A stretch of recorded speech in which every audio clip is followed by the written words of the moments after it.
Hello नमस्कार and welcome to your classes. मैं हूं आपका अपना शशांक सर। जी हाँ, लेखपाल की हम लोग यहाँ पे तैयारी कर रहे हैं यूपी ट्रिपल एससी के द्वारा जो कराया जाता है, और ये है उसका निशान।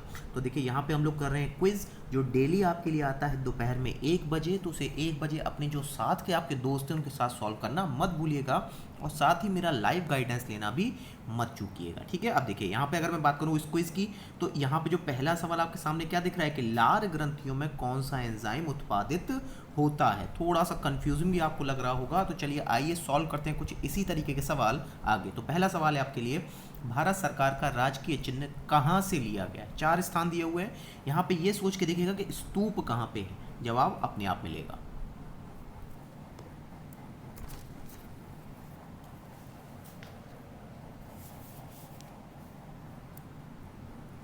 चलिए, तो यहाँ पे आपका समय होता है समाप्त।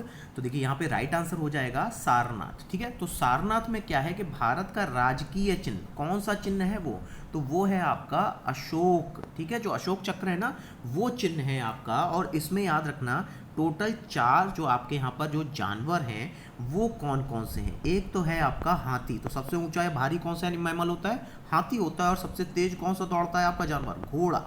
और वहीं सबसे खूंखार कौन होता है, शेर। और सबसे दमदार कौन होता है, तो बुल यानी कि सांड। तो इन 4 जानवरों को उसमें प्रदर्शित किया गया, इसको नोट कर लीजिएगा। ठीक है, नेक्स्ट क्वेश्चन, लार ग्रंथियों के द्वारा कौन सा एंजाइम उत्पादित होता है। जल्दी सोच के बताइए इसका राइट आंसर क्या होगा। लार ग्रंथि पूछा गया, इन 4 ऑप्शंस में से कौन सा यहाँ पे एंजाइम उत्पादित होता है।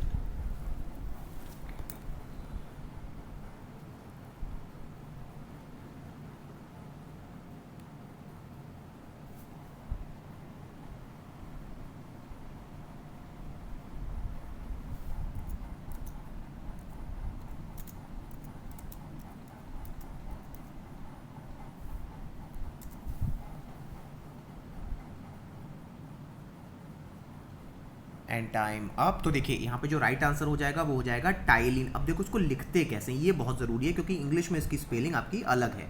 तो इस तरीके से लिखा जाता है टाइलिन एंजाइम को। अब एक चीज़ और याद है यहाँ पे याद रखना, चाहे पेप्सिन हो, चाहे रेनिन, और चाहे हो ट्रिप्सिन, ये सब के सब प्रोटीन को तोड़ने वाले एंजाइम के रूप में कार्य करते हैं। इसको नोट कर लेना। ठीक है, चलिए फटाफट आगे बढ़ते हैं। नेक्स्ट क्वेश्चन, माउंट मैरापी किस जगह पर है। जल्दी से बताइए यहाँ पे राइट आंसर क्या होगा।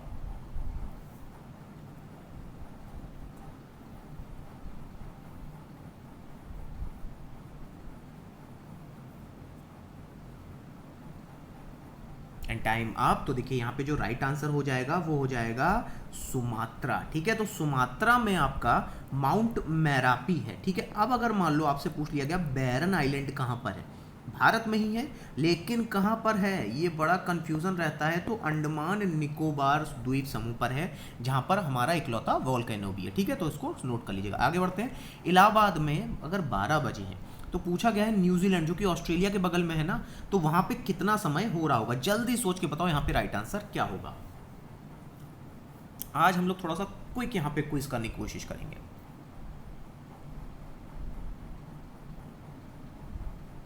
And time up. तो देखिए यहाँ पे जो राइट आंसर हो जाएगा, तो अगर मान लो आपका इलाहाबाद, ठीक है, तो इलाहाबाद से आपके न्यूजीलैंड की दूरी हमें देखनी होगी, तो लगभग लगभग कितने डिग्री पर है, 90 डिग्री पे लगभग लगभग है। ठीक है, तो कितने घंटे के आसपास रहा होगा, 6 से 6.5 घंटे। अब सवाल ये उठता है कि यहाँ पे 2 जगह लिखा है, उसी दिन या फिर पिछले दिन। तो यहाँ पे राइट आंसर हो जाएगा उसी दिन, क्योंकि वो केवल यहाँ पे क्या है, 6 घंटे ही आगे है। ठीक है, चलिए आगे बढ़ते हैं, अगला सवाल लेते हैं। दिल्ली और मुंबई को कौन सा राष्ट्रीय राजमार्ग जोड़ता है। जल्दी से बताइए 10 सेकंड में।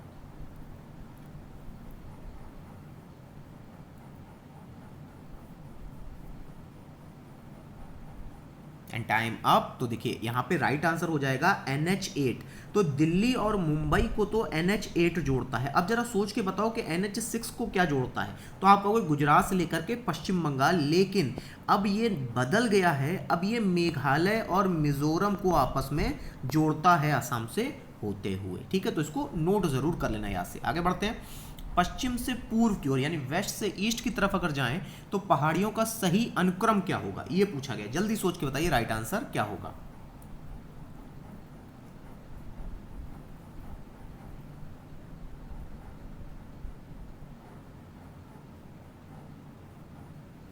And time up. तो देखिए यहाँ पे राइट आंसर हो जाएगा ए। तो सबसे पहले आपको महादेव पहाड़ियाँ पड़ेंगी अगर आप जा रहे हैं मध्य प्रदेश से बिहार की तरफ, ठीक है।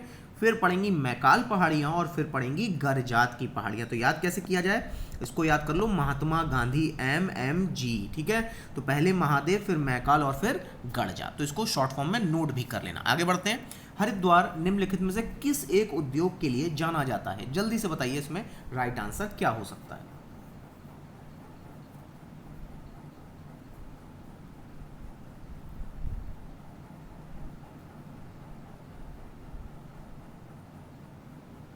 And time up. तो देखिए यहाँ पे राइट आंसर हो जाएगा, हरिद्वार जाना जाता है हैवी इलेक्ट्रिकल्स के लिए। हा से हरिद्वार, हा से हैवी इलेक्ट्रिकल्स, ठीक। और वहीं अगर सीमेंट की बात की जाए तो सीमेंट आपको याद रखिएगा कौन से प्रदेश में सबसे ज़्यादा उत्पादित होता है, तो आंध्र प्रदेश में, और आंध्र प्रदेश के बाद मध्य प्रदेश में। इसको नोट जरूर कर लीजिएगा आगे आगे, ठीक है। चलिए नेक्स्ट क्वेश्चन करते हैं। अल्ट्रावायलेट रेस के नाम से सुना होगा। तो ये पूछा गया, ये जो एटमॉस्फेयर की कौन सी लेयर इसको अवशोषित करती है? बहुत ईजी है, वहां पे एरोप्लेन उड़ते हैं। अब जल्दी सोच के बताओ यहाँ पे राइट आंसर क्या होगा।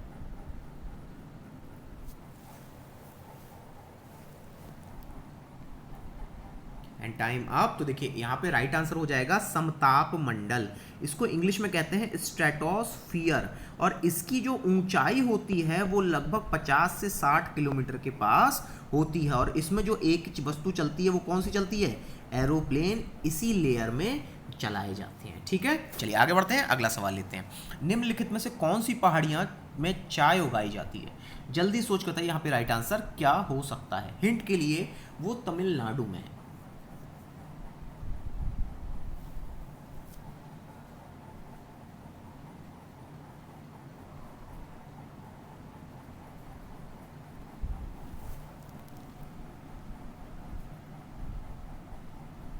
And time up. तो देखिए यहाँ पे राइट आंसर हो जाएगा नीलगिरी की पहाड़ियाँ।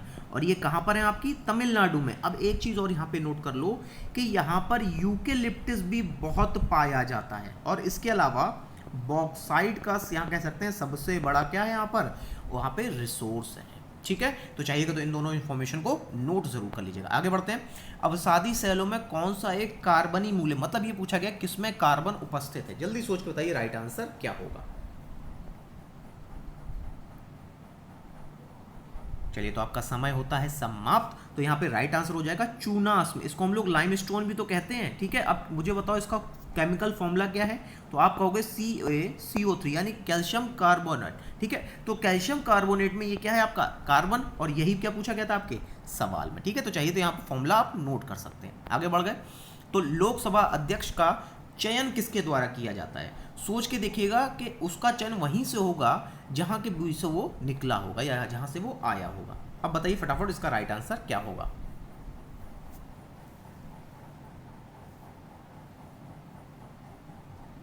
चलिए टाइम अप। तो देखिए लोकसभा अध्यक्ष का जो चयन है ना, वो लोकसभा के द्वारा ही किया जाता है, ठीक है। तो यहाँ पे केवल विरोधी दल होंगे और ना ही केवल मंत्री और ना ही केवल प्रधानमंत्री, बल्कि लोकसभा के द्वारा ही उसका चयन किया जाता है। जो मेजॉरिटी पार्टी जीतती है वही अपने से बीच से लोकसभा अध्यक्ष को चुनती है। लेकिन कौन से आर्टिकल के अंतर्गत चुनती है ये नोट कर लो, तो आर्टिकल 93 के अंतर्गत, ठीक है। आगे बढ़ते हैं, अगला सवाल। लीला सेठ नाम सुना होगा कहीं ना कहीं, इनको हम लोग किस रूप में जानते हैं या ये कौन से पद पे रही हैं, ये पूछा गया सवाल में।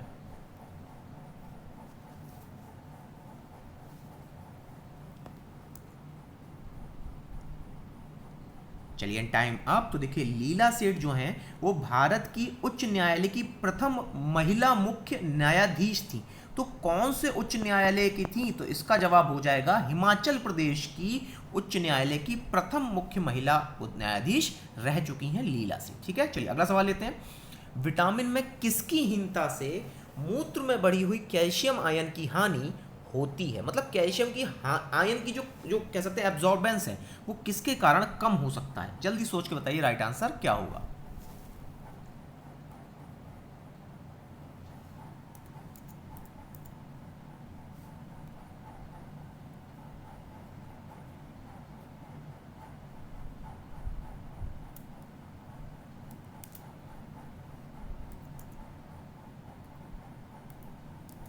चलिए, तो यहाँ पे आपका समय होता है समाप्त। तो देखिए यहाँ पर अगर आपसे कहा जाए तो ये आपकी विटामिन डी की कमी से होता है, और इसको कहते क्या है हम लोग, एर्गो कैल्सीफिरॉल या फिर टोको कैल्सीफिरॉल कहा जाता है। तो यानी कि यहाँ पे कैल्शियम का भी संबंध किससे है, आपका विटामिन डी से, और वही आपके एग्जाम में क्या पूछा गया था, सवाल पूछा गया था। ठीक है, अब याद कर लेंगे। चलिए अब करते हैं हिंदी के सवाल।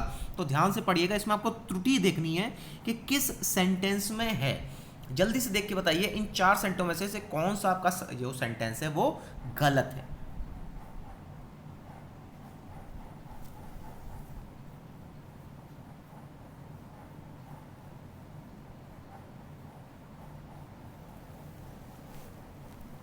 And time up. तो देखिए यहां पर अगर आप सेंटेंस देखें तो ए, बी और सी बिल्कुल सही है।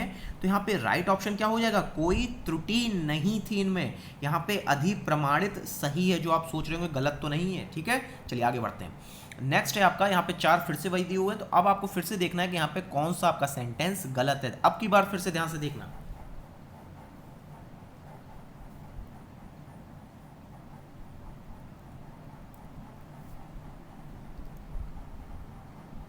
चलिए टाइम अप। तो देखिए यहां पर राइट आंसर हो जाएगा सबसे सरलतम उपाय। ये आपका सेंटेंस गलत है। कैसे, क्योंकि या तो यहां पे आप लगाते सरल उपाय या फिर यहां सबसे हटा के केवल सरलतम उपाय, तब ये आपका सेंटेंस सही माना जाता है। ठीक है, इसको चाहिए तो नोट कर लीजिएगा। आगे बढ़ते हैं।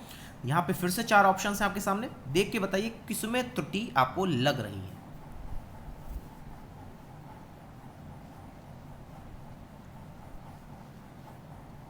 चलिए टाइम अप। तो मेघा से ये वाला थोड़ा इजी रहा होगा। सरदार पटेल से अच्छी कौन सा वर्ड होता है, यहाँ पे राइट वर्ड क्या हो जाएगा, अच्छा। ठीक है, तो यहाँ पे जो राइट वर्ड है वो क्या है, सरदार पटेल से अच्छा इस देश में फिर कोई नहीं हुआ। ठीक है, चलिए इसको नोट कर लीजिएगा। तो यहाँ पे राइट ऑप्शन क्या हो जाएगा, ए। चलिए अब करते हैं अगला सवाल। तो ये है रचनाकार और उनकी रचनाओं से संबंधित। अब यहाँ पे जो नीचे दिए हुए हैं ऑप्शंस में, तो पहले इनसे जोड़ के देखो कि कौन सा सही ऑप्शन निकल रहा है।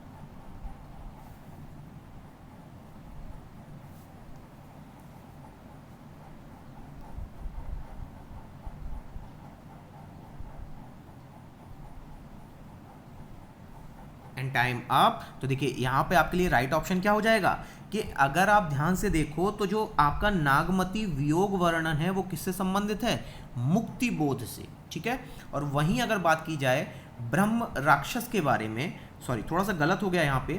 तो अगर हम लोग यहाँ पे बात करें नागमती वियोग वर्मण के बारे में, तो यह है मलिक मोहम्मद जायसी से संबंधित। ठीक है, और वहीं अगर बात की जाए ब्रह्म राक्षस के बारे में, तो ये आपका संबंधित है मुक्ति बोध से। ठीक है, और वहीं अगर बात की जाए झूठा सच के बारे में, तो ये संबंधित है यशपाल से। ये तो इजी रहा होगा। और वहीं असाध्य वीणा किससे संबंधित है, आपका अजेय से। ठीक है, या उनको अज्ञेय के नाम से भी जाना जाता है। तो इसको नोट कर लीजिएगा, सही ऑप्शन है ऑप्शन बी। तो चलिए आगे बढ़ते हैं। तो यहाँ पे अब आपको जो है 4 यहाँ पे आपको क्रम अनुसार लगाने हैं। ठीक है, यहाँ पे पहला और आखिरी आपको सेंटेंस दिया हुआ है, बीच के 4 को देखिए कौन सा अरेंजमेंट यहाँ पे सही होगा। जल्दी से देखिएगा, केवल 10 सेकेंड है आपके पास।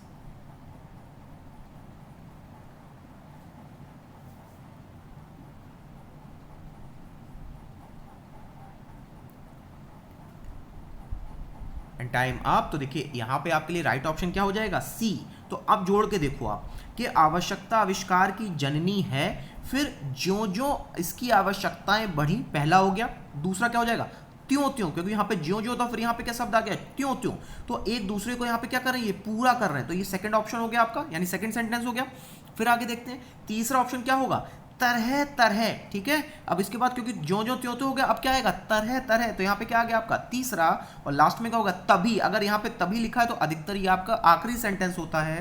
तो ये कौन सा हो गया आपका, चौथा। ठीक है, चाहिए तो इसको एक बार फिर से प्रैक्टिस करके देखिएगा, वीडियो को रिवाइंड करके। चलिए अब अगला सवाल कर लेते हैं। यहाँ पे आपसे फिर से यहाँ पे देखिए 4 जो सेंटेंस इनको फिर से अरेंज करना है। कोशिश कीजिए यहाँ पे जल्दी से।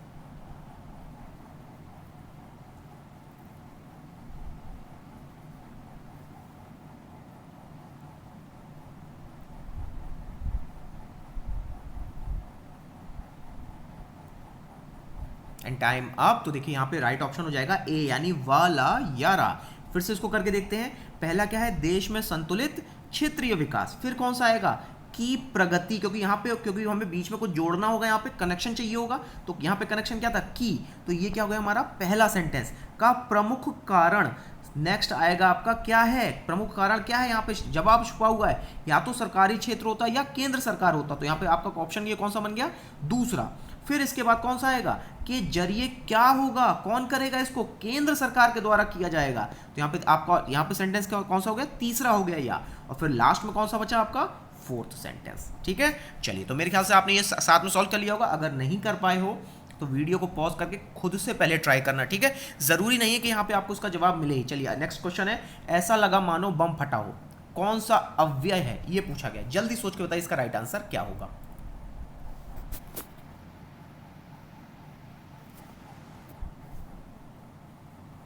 चलिए तो यहाँ पे आपका समय होता है समाप्त, तो मेरे ख्याल से इसका आपने जवाब देख लिया होगा, थोड़ा सा कठिन है, लेकिन यहाँ पे इसका जवाब हो जाएगा स्वरूप बोधक अव्यय आता है, ऐसा लगा मानो बम फटा। अगर मानो बम फटा है तो आपका बोधक कौन सा होना चाहिए, यहाँ पे स्वरूप बोधक ही होता। ठीक है, तो ये आज हम लोगों ने कुल क्वेश्चन 20 कर लिए थे, तो नेक्स्ट टाइम पे हम लोग फिर से 20 क्वेश्चन लेके आएंगे। तब तक के लिए लाइक करें, शेयर करें, सब्सक्राइब करें। Thank you very much.